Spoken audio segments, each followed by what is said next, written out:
민주주의의 근간, 뿌리가 되는 세 요소가 있습니다. 독재 정치를 하면 법은 정해져 있대 그 법을 거의 지키지 않고 또 법을 독재자에게 유리한 대로 법을 만들어서 독재를 하죠. 그런데 온전한 민주주의는 삼법이 분리가 돼 있어서 그 삼법에 의해서 민주주의가 움직여지는데 먼저 행정이죠. 행정의 수장은 누굽니까? 국무총리. 그래서 휘하에 많은 장관들을 두고 온 나라의 한 나라의 행정을 다스려가는 거죠. 그 다음에 두 번째로는 입법이 있습니다. 입법기관이죠. 어딥니까? 국회죠. 국회. 그리고 그 수장은 국회의장이 됩니다. 그래서 모든 법을 만드는 기관은 오직 국회만이 법을 만들 수가 있고, 그 다음에 사법기관이죠. 사법기관의 수장은 누굽니까? 대법원장이잖아요. 지금 우리나라 대법원장이 없는 상태로 나라가 굴러가고 있습니다. 한 사람을 추천했는데 워낙 미달되는, 깜냥이 안 돼서 중도에 탈락하고 말았어요. 그렇게 어이없는 정권 지금 진행되고 있습니다. 근데 대법, 사법이죠, 사법. 그래서 만들어진 법을 얼마나 잘 지키느냐, 잘 지키도록 나라를 이끌어가고, 또 최종 이 법이 옳으냐 그르냐 하는 것을 대법원에서 정하고 법관들 9명이 결정을 하죠. 그래서 어떤 법이 이제 헌법 소원이라 그러는데 이 법이 맞습니까? 틀립니까? 하고 대법원에 올리면 그 9명이 결정을 해서 5명 이상이 찬성이 되면 그 법은 옳은 것이고 5명 이상이 반대가 되면 그 법은 그런 거죠. 전에 박근혜 대통령 탄핵할 때도 이 대법관 9명이 결정을 했어요. 그래서 정확히 알지는 못하는데 6대3인가 7대1인가 5대4인가로 탄핵이 합당하다. 그래서 탄핵을 한 그런 거죠. 그러니까 한 나라가 민주주의가 바르게 이렇게 운영돼 가려면 입법, 사법, 행정이 균형이 잘 맞춰져서 서로 보조를 잘 맞추면 그 나라 민주주의는 잘 이루어져 가는 것이고 이것이 자꾸 삐그덕거리면 그 나라는 잘못돼가는 징조가 되겠죠. 오늘 이 요셉이 이제 우여곡절 끝에 애굽의 총리가 되는 과정을 오늘 본문에서 말씀하고 있습니다. 참 놀랍지 않아요? 저기 유목민 그것도 말제에서 형들에 치이고 오직 그냥 아버지 사랑만 받던 하찮은 존재가 그 당시 최고의 나라 애굽의 총리가 됐다. 근데 이 기간이 길면 17년, 짧으면 13년. 뭐 정확한 연도는 알 수 없으니까 아버지 심부름을 나간 때가 대략 13살에서 15살로 봐요. 또 어떤 학자들은 뭐 17살로 보기도 하지만 그 나이가 중요한 건 아니에요. 하여튼 10대 중반에 아버지 심부름으로 나갔어요.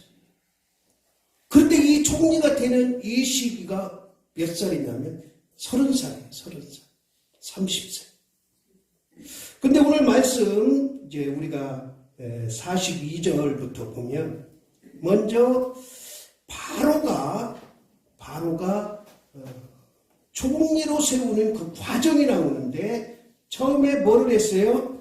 자기 인장 반지를 빼서 요셉의 손에 끼워줬다. 손에 끼워줬다. 요즘 말로 흔히 한다면 대통령이 자기의 모든 것, 그 이름만 빼고 대통령의 권한을 요셉에게 준 거나 똑같은 거예요. 그 당시 인장이라는 것은 지금은 이제 우리나라 같은 경우는 국세라는 게 있어서 나라에 도장이 있어서 어떤 중요한 결정을 할 때는 그 국세를 찍지만 이 당시는 왕이 이 반지를 차고 있다가 꾹 눌러요. 이게 이제 지금의 국세랑 똑같은 역할을 하는 거예요. 근데 이거를 빼면은 이 왕은 허수아비가 되는 거예요. 아무 권한을 논할 수가 없어요. 왜? 이게 없잖아요. 인장이 없잖아요. 이게 왕이 가지고 있는 것 중에 가장 핵심 도구예요. 핵심 도구. 근데 그것을 빼서 누구에게 주었다? 요셉에게 주었다.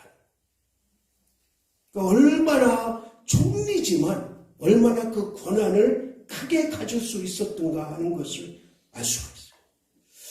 지금 이 말씀을 보면 민주주의는 이제 새 사법 3부 요인을 두고 새 부서가 이제 이렇게 잘 융합해서 합심해서 그것이 이제 민주주의가 잘 간다고 그랬잖아요. 근데 오늘 말씀을 보면 요셉이 이 3부를 다 차지하는 거예요. 자신이 법도 만들 수 있고 마음대로 사람을 벌 주고 상 줄 수도 있고 그리고 행정도 마음대로 할 수 있고 그러니까 이 세 가지를 다 할 수 있는 그 근간이 뭐냐? 바로 인장반지. 이것만 찍기만 하면 되는 거예요. 내가 예를 들어서 너 이거 해라 그러고 찍고 너 이거 하지 말아라 그러고 찍고 그러면은 그게 바로 곧 법이 되는 거예요. 법.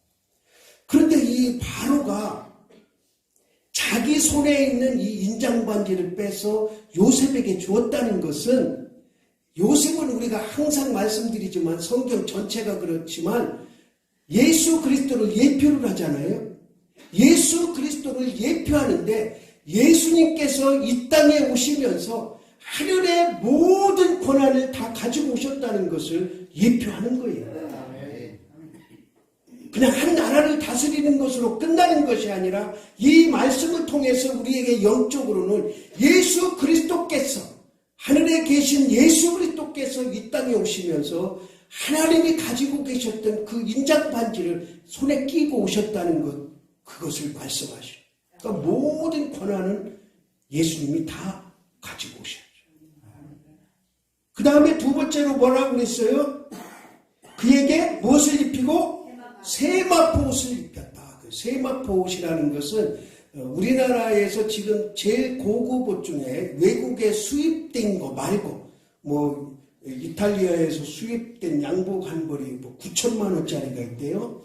그리고 보통 그냥 조금 잘 사는 사람들이 입는 게 한 2천만 원 간대요. 양복 한 벌이. 그런 거 말고 우리나라에서 생산되는 옷감 중에 제일 좋은 게 한산못이래요. 한산못이.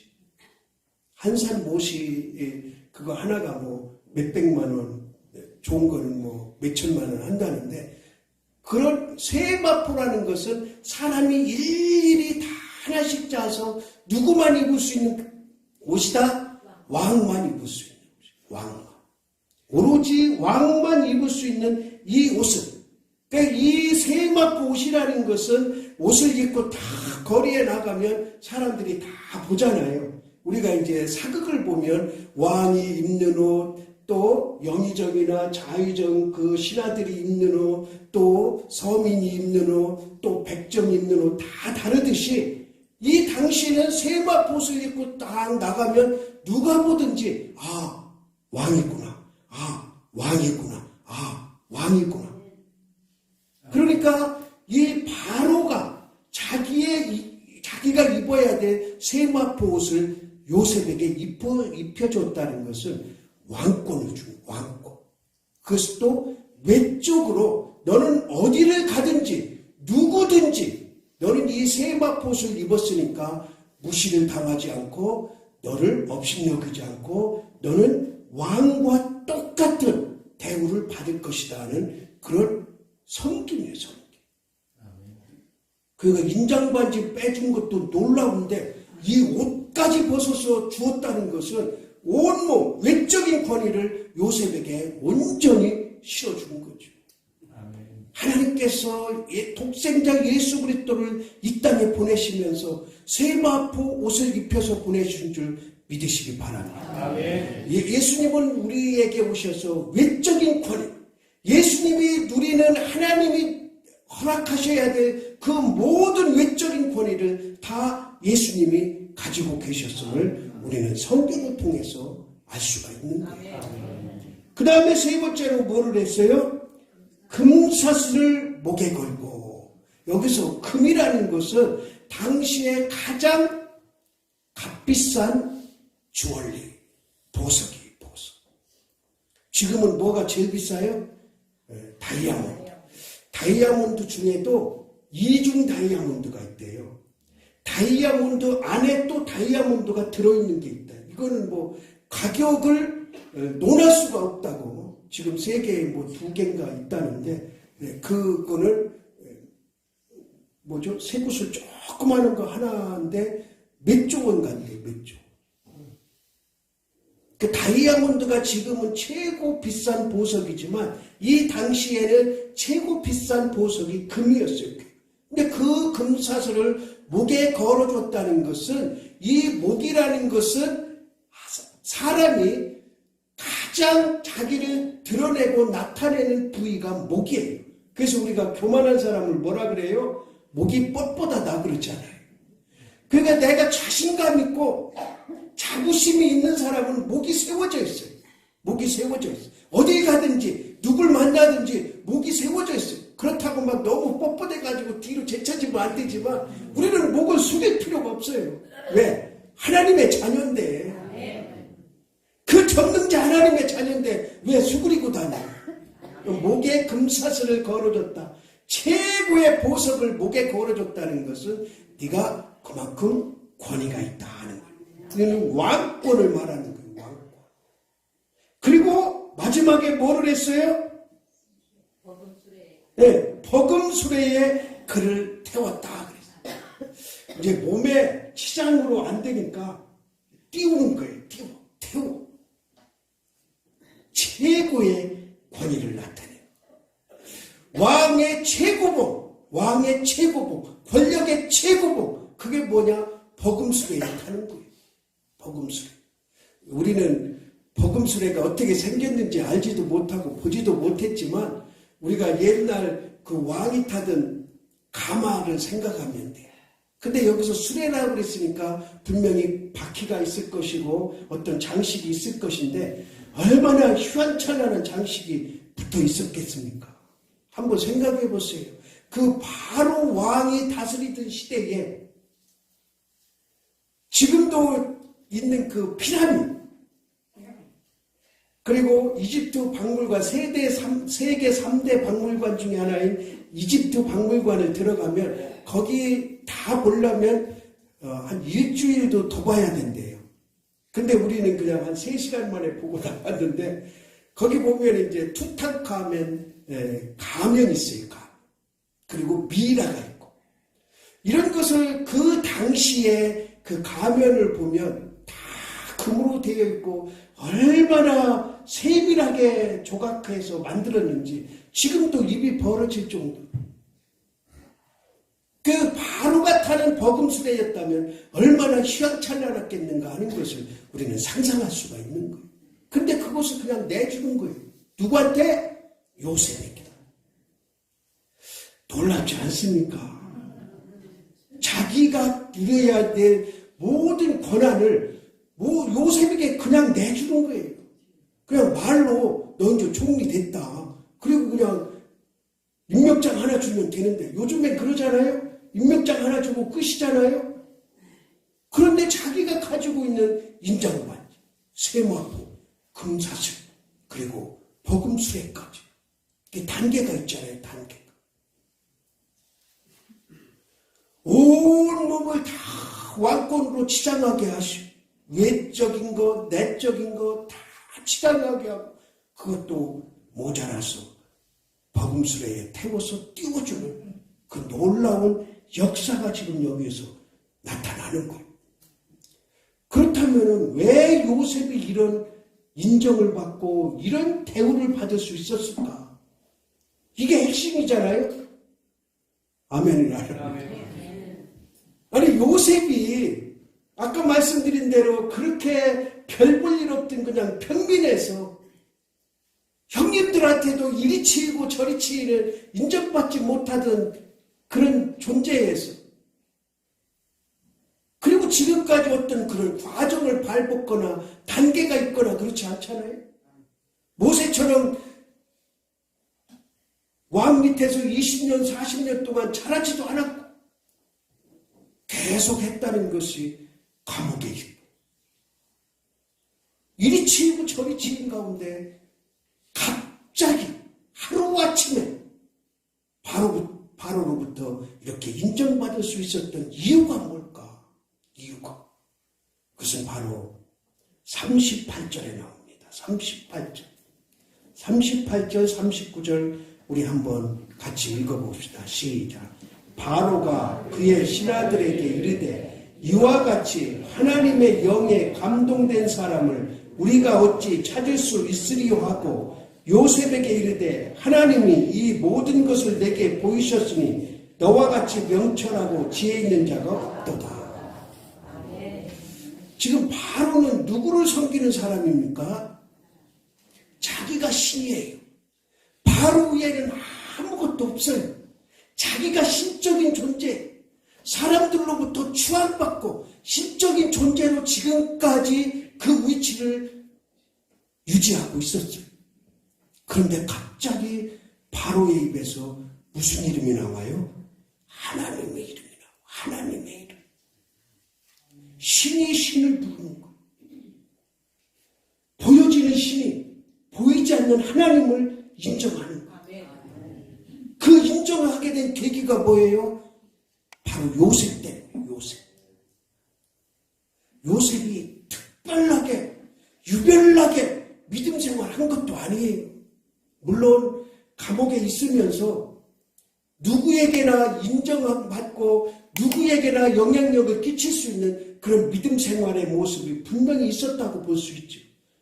늘 기도했다든지 요즘 표현을 한다면 성경을 봤다든지 아니면 흥얼흥얼 찬송을 했다든지 어쨌든 그 주변에 있는 사람들한테 저 사람은 쟤는 하나님을 철저하게 믿는 사람이야.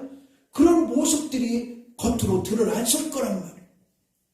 그런 믿음으로 살아올 때 하나님께서 그에게 귀한 지혜를 주시는 거예요. 지혜.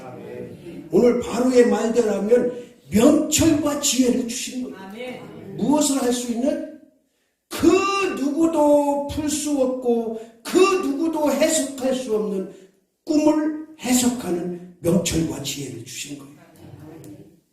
바로가 꿈을 꿨잖아요.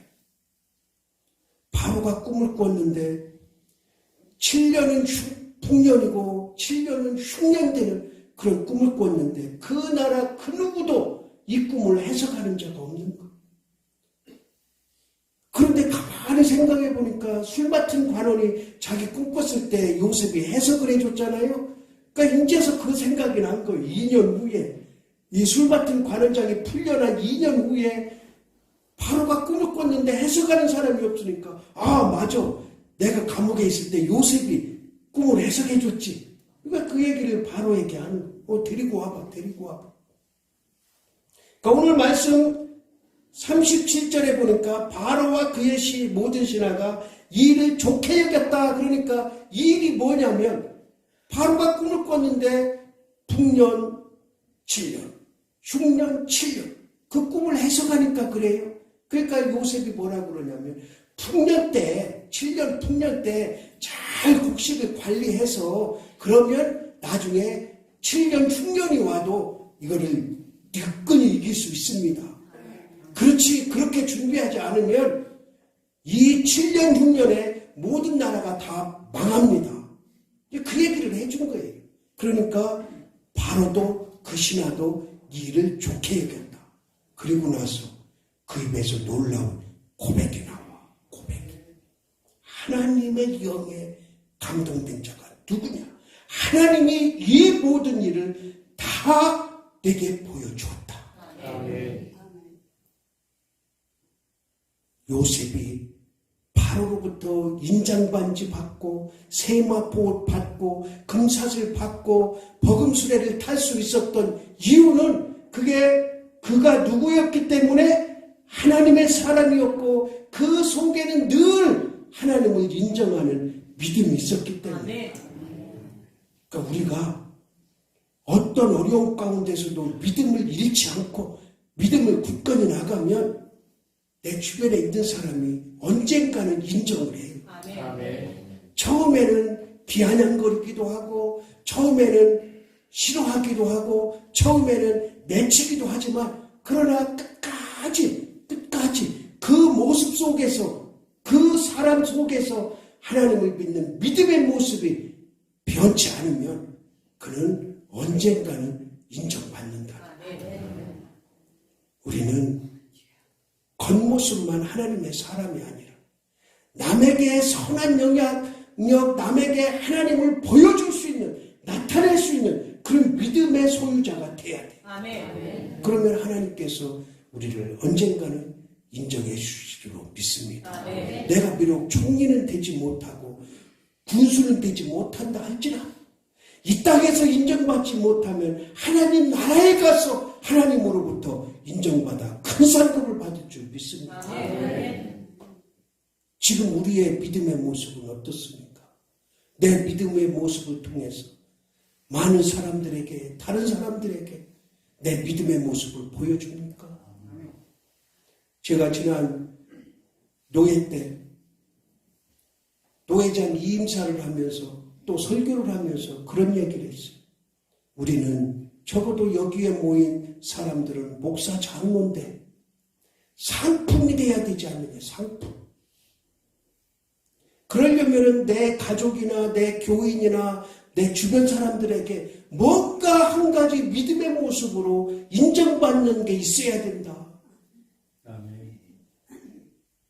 목사 장로인데 일반 병신도만도 못한 그런 믿음 생활로 욕먹고 비판받고 그러면 되겠느냐.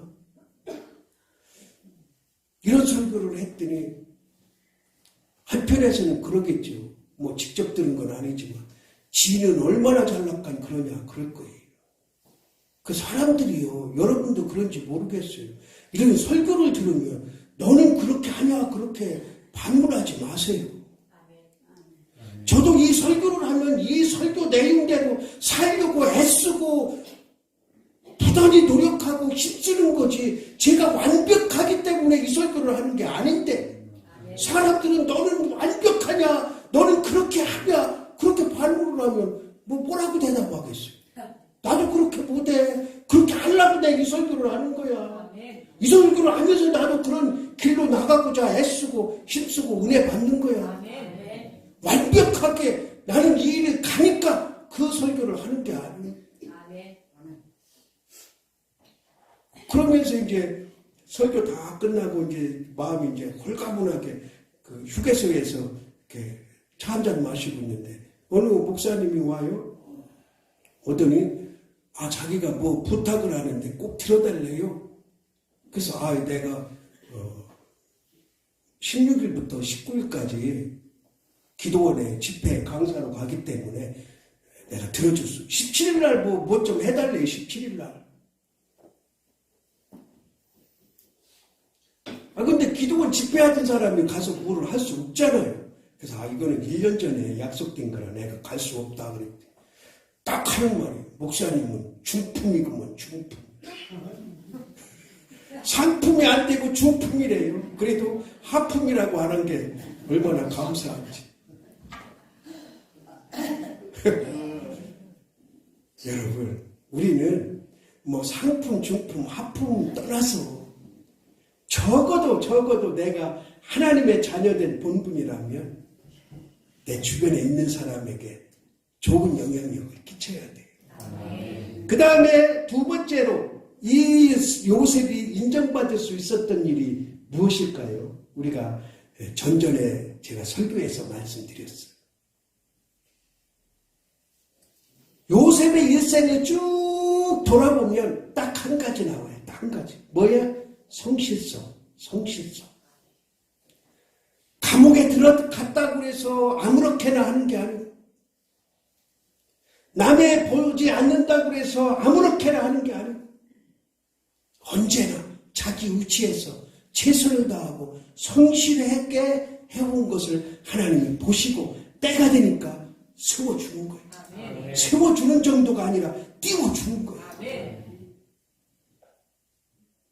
그러니까 내가 주어진 일이 아주 보기에 하찮은 일이고 별거 아닌 일이라 할지라도 여러분 한번 생각해 보세요.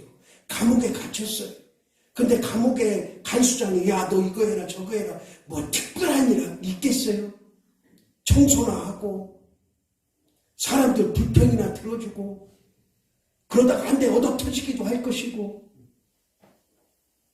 그렇지 않겠습니까? 그 일이 뭐 특별한 일이 아니에요. 그냥 허드렛 일 하는 거 허드렛 일. 그런데 그 위치에서 최선을 다하는 거죠. 열심을 다하는 거죠. 우리가 청소 하나 하는 거라 할지라도 남들이 보든 않든 그 청소 하나라도 최선을 다해서 하면 그걸 누가 보고 계셔? 하나님이 보고 계시는 거예요. 하나님.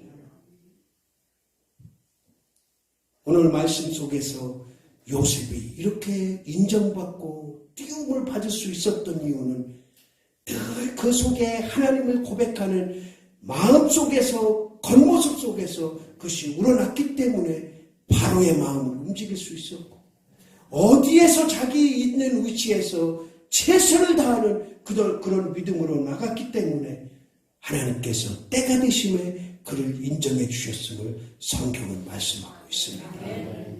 우리는 비록 이 총리가 되는 그런 과정은 아닐지라도 모르지 또 하나님께서 나중에 천국에서 천국 총리로 세울지 어떻게 알아요?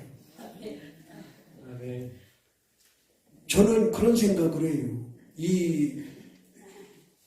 우리가 살아가는 세계 속에서는 총리가 하나밖에 없지만 한 나라에 한 명밖에 없지만 천국에는 총리가 수십 명, 수백 명, 수천 명 될 수도 있다. 왜? 자격이 되면 세운 거죠. 자격이 되면. 사도 바울이 그러잖아요. 나는 하나님께서 주신 확실한 뭐가 있다? 면류관이 있다. 그 얼마나 확신을 가지고 있습니다. 우리가 적어도 하나님의 자녀라면 이 땅에서 총리는 못할지언정 하나님 나라에 가서 하나님이 주시는 가장 귀한 상급을 받아야 되지 않겠습니까? 요셉이 하루아침에 이렇게 된 것 같지만 그러나 그 과정이 하나님으로부터 인정받고 사람들로부터 인정받는 그런 모습, 믿음의 모습, 성실한 모습이 있었기 때문에 오늘 총리가 되는 영광을 누리는 것을 우리가 생각하고 내가 하나님의 자녀된 본분을 최선을 다하고 성실하게 다할 때 하나님께서는 언젠가 저와 여러분을 인정해 주셔서 그 인정에 받는 크신 상급을 주실 줄로 믿습니다. 그 상급을 다 누리는 우리가 되기를 주님의 이름으로 바랍니다. 하나님 아버지, 오늘 요셉이 하나님 앞에 선한 영향력을 행함으로 인하여 하나님께서 높이 세워주는 아름다운 모습을 봅니다. 우리는 비록 연약하고 또 그런 위치에 있지 않지만 그러나 하나님께서 나에게 허락하신 일 최선을 다하며 열심을 다하며 하나님을 바라보고 나가게 하옵소서. 예수 그리스도의 이름으로 기도드리옵나이다. 아멘.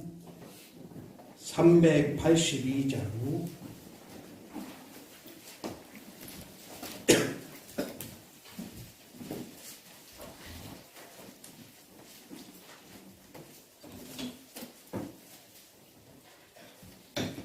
찬송가 382장 찬양드립니다.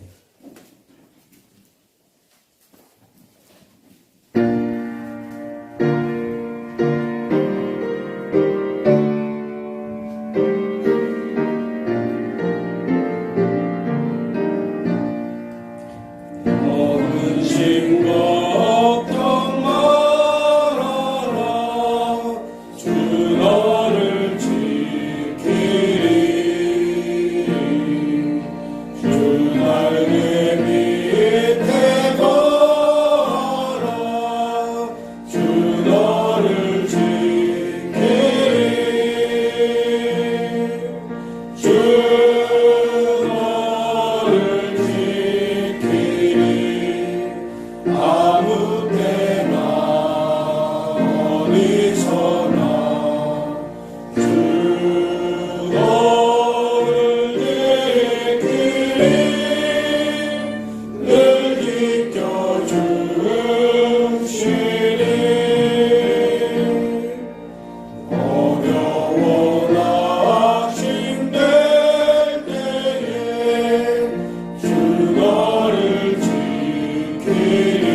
우리가 어디에 있든지 보호하심과 지켜주심에 오늘도 이곳으로 인도하시니 감사합니다. 허물 많고 죄악 많은 우리를 이 시간도 용서하여 주시고 우리가 드린 예배를 흠양하시고 은혜 주시니 감사합니다. 하나님 전에 나올 때 명령에 의하여 10의 1조를 드리고 주일 예물을 드리니 기쁘게 받으시옵소서. 복음이 땅끝까지 퍼져나가기를 다짐하며 선교헌금을 드리오니 이 물질이 하나님의 역사에 귀한 도구로 쓰임받길 원합니다. 세상에 살면서 감사한 일이 있어 우리가 이 땅에서 가장 소중히 여기는 것 중 하나 예물을 드립니다. 또 앞으로 주실 일을 감사한 일을 기대하며 드리는 예물이 있사오니 하나님께서 우리의 형편과 저지를 세세히 아시오매 긍휼의 은혜를 베풀어 주옵소서. 영적으로 나태해지고 사단에게 매인받아 헤어나오지 못하는 이들 하나님 붙잡아 주시옵소서. 하나님의 강력한 영으로 끌어주시고 세워주시고 인도하여 주옵소서. 육신의 연약함으로 병원, 약, 또 기도하는 심령들 하나님께서 한 사람 한 사람 찾아가 주셔서 치료의 광선을 발하시길 원합니다. 우리가 일상 살아가면서 간절한 소원이 있어 하나님 앞에 아뢰오니 누구보다도 그 소원을 잘하시는 하나님께서 들어주시고 응답하시길 원합니다. 우리 한 주간 살아갈 동안에도 마귀에게 우리의 믿음 빼앗기지 않게 하시고 넘어지지 않게 하시고 쓰러지지 않게 하옵소서. 하나님의 강력한 영으로 붙잡아 주시사 나에게 주어진 일 잘 감당할 때에 암탉이 날개 아래 병아리를 품음같이 성령님 보내주셔서 우리를 품어주시고 선하신 길로 인도하여 주옵소서. 예수 그리스도의 이름으로 기도드리옵나이다. 아멘. 일어나서 383장 찬양드리고 축도로 예배 마치겠습니다.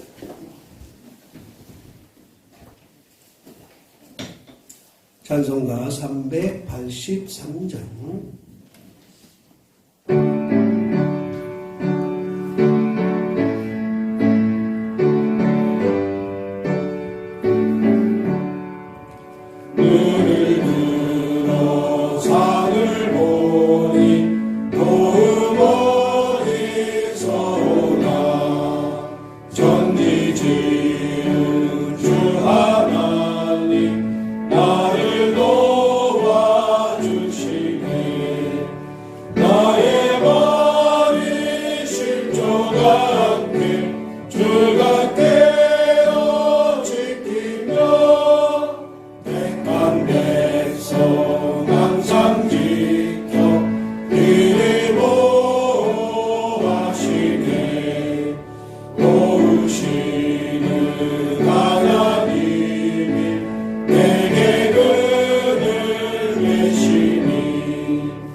이제는 예수 그리스도의 은혜와 하나님의 극진하신 사랑하심과 성령님의 교통하심과 위로하심이 오늘 말씀을 듣고 세상에 나가 승리하며 살아가기를 다짐하는 모든 권속들과 그 가정들 위에, 그리고 이 나라 이 민족과 교회 위에 영원토록 함께 하시기를 축원하옵나이다.